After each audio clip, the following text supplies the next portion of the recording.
Ketika kamu ngerasa diri kamu udah all out ngelakuin sesuatu, tapi nggak ada validation dari orang lain, rekan kerja, teman, atasan, or siapapun, kamu ngerasa semua ya langkah yang sudah kamu tempuh, sudah kamu ambil, itu nihil di pandangan orang lain. Stop berpikir kayak gitu. Karena tidak pernah ada yang sia-sia dengan apa yang sudah kamu lakukan sepenuh hati. Tidak ada yang sia-sia dengan sesuatu yang sudah kamu kerjakan dengan optimal. Walaupun apa yang kamu lakukan, kamu ngerasa minim apresiasi, minim validation dari orang lain, tapi kamu coba ubah mindset bahwa apa yang kamu lakukan hari ini, yang kamu kerjakan sebaik-baiknya dari versi kamu adalah bukan untuk orang lain, tetapi adalah untuk menumbuhkan dirimu, membuat growth hidup kamu, bertumbuh dan berkembang. Segala sesuatu memang ada outputnya. Kalau kamu serius dalam proses yang kamu jalani step by stepnya, kamu pasti bakalan dapat output yang keren banget. Tapi kalau prosesnya aja yang kamu laluin kamu cuek, kamu terjebak di zona nyaman, kamu gitu-gitu aja, kamu nggak mau berkembang, ya endingnya juga bakalan sama dengan sebelumnya. Kan ada istilah, mustahil mengharapkan hasil yang berbeda dengan cara yang sama secara terus-menerus. Jadi ketika kamu ingin menghasilkan sesuatu yang berbeda, maka lakukan cara optimal dan berbeda dari orang lain.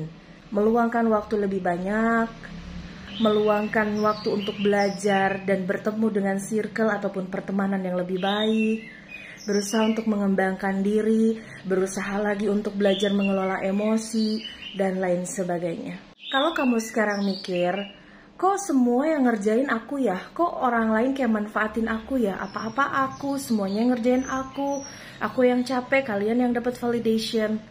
Ya, namanya manusia, wajar kadang-kadang kita punya pikiran seperti itu. Jadi ngerasa kayak apa yang kita lakuin kok sia-sia karena yang dapat pengakuan dari publik adalah orang lain. Kamu yang punya ide, kamu yang mengeksekusi, tapi orang lain yang punya nama. Dalam fase hidup, kamu pasti bakal ngalamin yang namanya perasaan seperti itu. Wajar, manusiawi lah ya. Tapi seiring berkembangnya waktu, seiring dengan pendewasaan, kamu gak perlu lagi tuh hal-hal kayak gitu. Melakukan sesuatu dengan hati, sepenuh hati, setulus jiwa. Apapun itu kamu kerjakan, tujuannya adalah untuk bermanfaat bagi orang banyak dan untuk menumbuhkan dirimu sendiri lebih baik lagi day by day-nya. Kamu udah gak mikirin tuh orang lain mau menilai apa, mau dinilai seperti apa. Tapi tetap kamu ada koridor yang namanya ketika ada kritik dan masukan yang membangun, kamu pun akan terus mengkoreksi jalan-jalan itu sehingga kedepannya perjalanan akan lebih baik lagi. Jadi ketika minim apresiasi ataupun tidak mendapatkan validasi dari orang lain, yang kamu dapat cuma capeknya doang, cuma riuhnya doang, kamu kebagian tugasnya banyak tapi kamu gak dapetin penilaian ataupun validasi yang baik dari orang lain.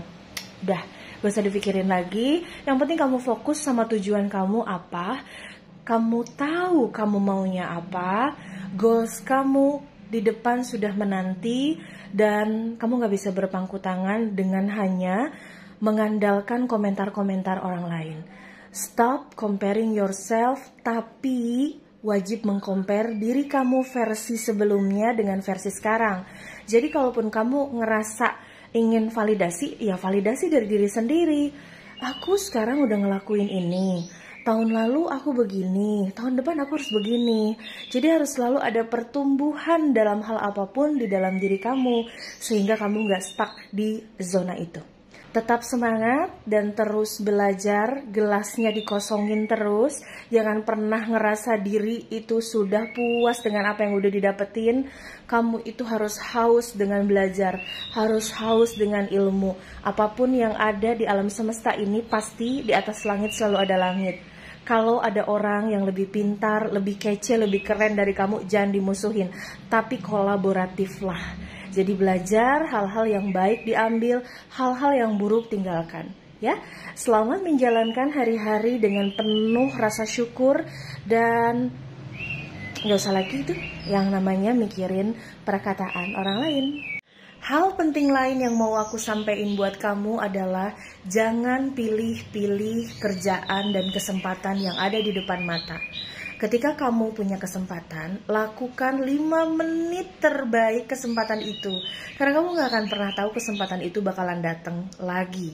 Kalaupun memang setelah kamu mencoba ternyata gagal, at least kamu udah berhasil keluar dari zona nyamanmu dan kamu berhasil memutuskan sesuatu yang terbaik dalam hidup kamu walaupun penuh dengan resiko.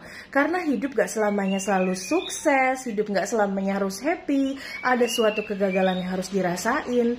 Gimana kamu kalau gak pernah ngerasain gagal? Gimana nanti ketika kamu sukses, kamu bisa ngerasain yang namanya sakit, jatuh bangun, yang namanya terpuruk, yang namanya bangkit dari keadaan, kalau kamu gak pernah ngerasain itu.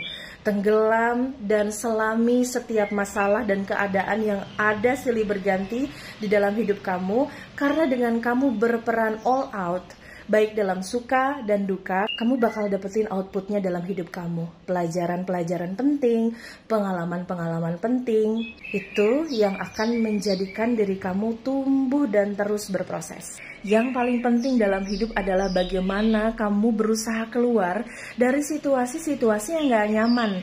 Ketika kamu gagal ya wajar, namanya manusia, kamu boleh ngerasa capek, kamu boleh ngerasa give up sebentar, tapi habis itu kamu harus cari cara untuk ngerilis diri kamu.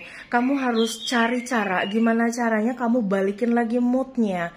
Sesuatu yang bikin kamu ngedown, itu kamu harus pelajarin one on one masalahnya sebetulnya apa. Kalau memang sudah ketemu jalannya, kamu coba pelajari, kamu kupas satu persatu. Sebetulnya yang bikin aku ngedown apa sih? Dan mungkin bisa jadi kamu kurang mempelajari atau kurang menguasai masalah yang sedang kamu hadapi. Jadi perbanyak lagi pertemanan yang bisa mendukung kamu untuk menyelesaikan masalah yang kamu hadapi.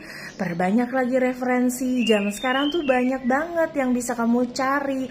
Referensi di dunia media sosial itu udah luar biasa hebat yang bisa kamu akses. Jadi nggak ada alasan kamu terpuruk dari keadaan. Kalau kamu ngerasa ada hal yang sulit dan kamu nggak bisa nyelesain sendiri, kamu harus cari partner yang bisa kamu percaya. Memang yang pernah aku bilang, kita berteman itu memang harus pilih-pilih. Nah, ketika kamu punya masalah, kamu bisa meluapkan itu kepada orang yang tepat. Dan kalaupun kamu tidak mendapatkan solusi dari orang yang kamu rasa percaya, setidaknya kamu sudah berani mengungkapkan perasaan kamu, karena sesuatu yang dipendam itu nggak baik, yang akhirnya numpuk dan nanti suatu saat takutnya meledak seperti bom waktu. Maka dari itu, apapun masalah yang kamu hadapin, kamu berusaha untuk berjuang, berusaha untuk menyelesaikan satu persatu masalahmu. Kalau tidak bisa sendirian, please cari bantuan keluarga, sahabat, ataupun profesional. Jadi jangan pernah menyepelekan hal yang terus-menerus bikin kamu mumet, bikin kamu pusing, bikin kamu nangis, bikin kamu nggak semangat, bikin kamu demotivasi. Terus cari cara apa yang bisa bikin kamu bangkit terus setiap hari. Semangat untuk sembuh dan terus bertumbuh. Have a nice day.